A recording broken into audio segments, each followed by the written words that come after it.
اپنے عہد کے بھی اور اس عہد کے بھی ممتاز مرثیہ نگار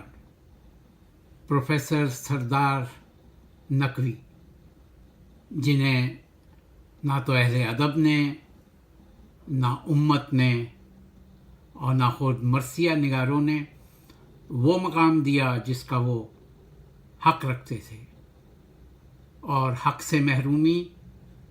شاید ہمارا ورثہ ہے،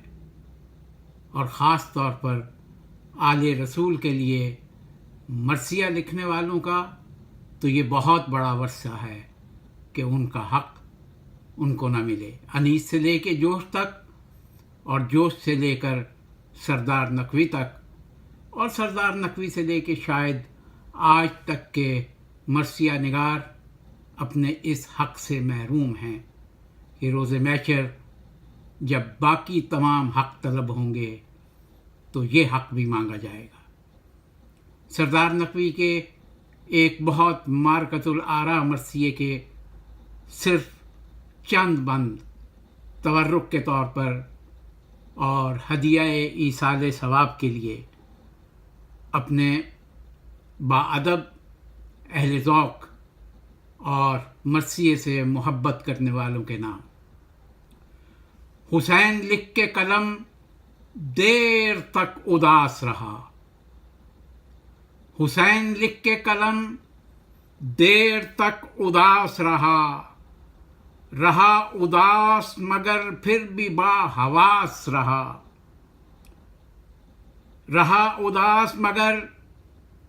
پھر بھی با حواس رہا، حد ادب میں جو دل کربلا اساس رہا، حسینیت کے حوالے سے خود شناس رہا، شعور تربیت حق کا استعارہ ہیں، حسین تزکیہ نفس کا ادارہ ہیں،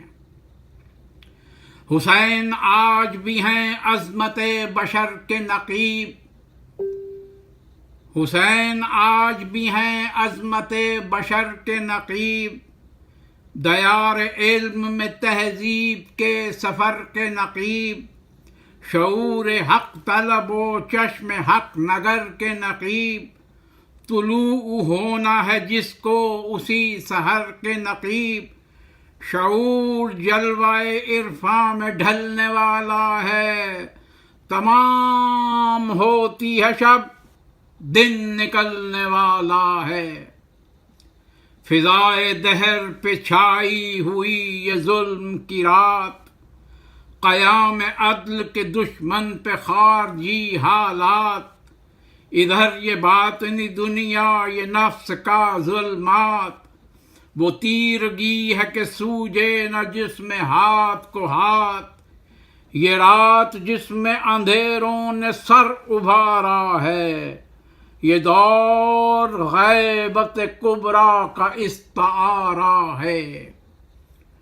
یہ دور غیبت کبریٰ کی رات کا پھیلاؤ،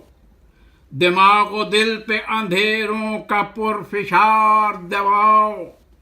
بہت اندھیرا ہے لو شمع آگہی سے لگاؤ،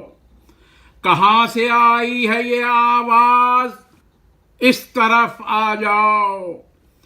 یہاں پہ بجھتے ہوئے دیپ جگمگاتے ہیں، حسین ابن علی حر کو حر بناتے ہیں،